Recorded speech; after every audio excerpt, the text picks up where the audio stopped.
It's December and I need to replace the struts on my Acura ILX because putting a few suitcases in the back, taking some family to the airport over the holidays, blew the struts. Thanks, Acura. So the mechanic quoted me an hour and a half to replace the struts. And now the struts are separate from springs on these cars, just like a Civic. So I think it should take about half an hour. I'm gonna time it and I'll let you know how fast it goes. First thing I'm gonna do is place my number 14, put it on the bolt,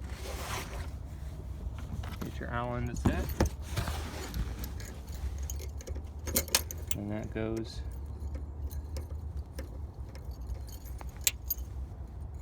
the smallest one that goes in there. That. Okay. And then hold the Allen wrench and loosen it up. And I set the camera down. Well, I better show you how I did this. This is gonna be really hard. I almost bend this Allen wrench. This bolt is on tight. You got to clip your vice grip up near the top here, and then you got to push, hold that down that way, and then you just keep adjusting your wrench, starting around here, holding that here and pulling, and you give it all your strength once, it'll break free. But you wouldn't be able to hold the end of the Allen wrench. It would just bend. You get it up there at your vice grip, you should be able to break it loose. The bolts off, kind of working this washer out, loosen it up, pull that off. So here's the old. Here's the new. The old one is like this. The new one is basically like that on the top, and then this comes up underneath, I believe. It's kind of based on what we're seeing there. All right. Now quickly compare the old to the new. Once we took that last bolt out, the new one just fell right out the bottom. The old one has this washer, this rubber gasket, and this washer. The new one did not come with this washer.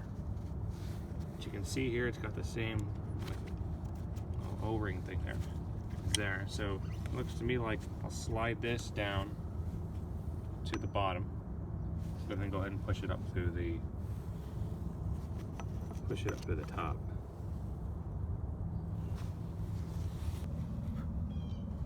All right, so I just slid the top up into there, and then I had to grab it with two hands and pull up. Sorry, I couldn't do that on camera. And I let it expand back down into the seat. It's not lined up with the screw holes now, it's gone past it, but that holds it from fully expanding. And then I'm gonna go up top and kind of screw it in a little bit. I'm gonna go ahead and put the little seat like that in there and get this sort of set up. And then once everything's aligned, we'll start tightening things. And then this little cap is gonna go on like that once I get the seat kind of pushed down in there. All right, to get this to line up, you have to compress the strut, the shock, but it's gonna be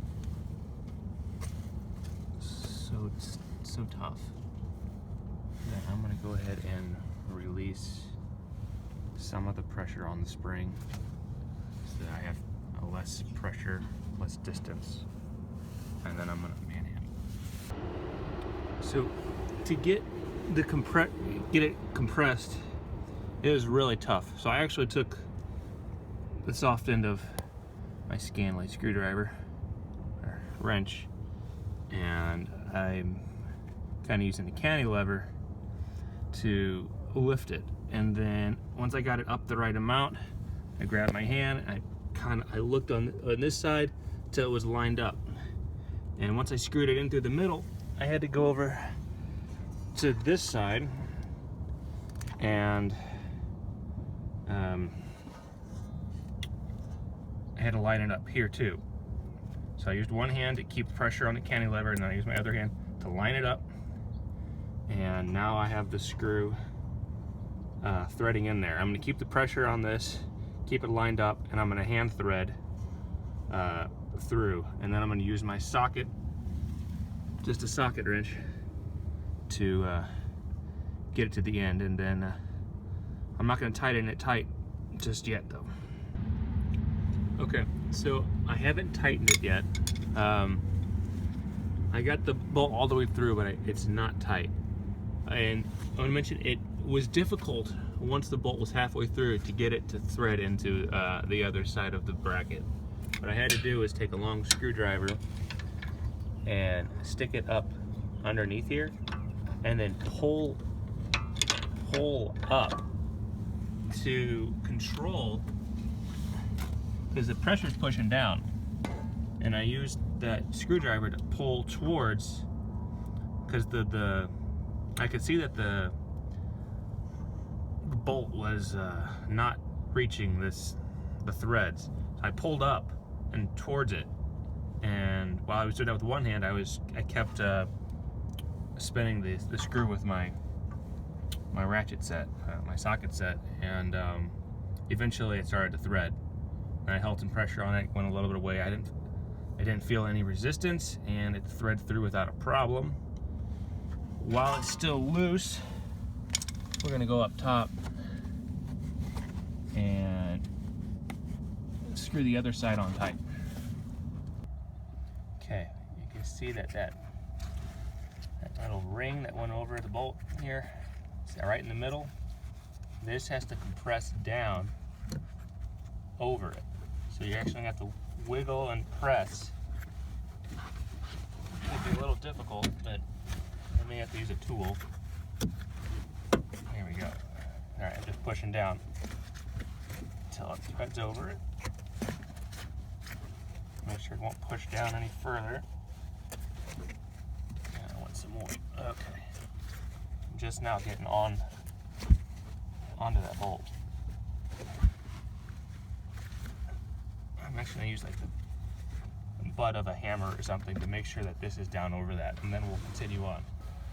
Okay, so I got that seated in, and then this was too thin because the bolt ran out and it wouldn't be able to thread to tighten. So this was the original. I put that back on, and with these replacement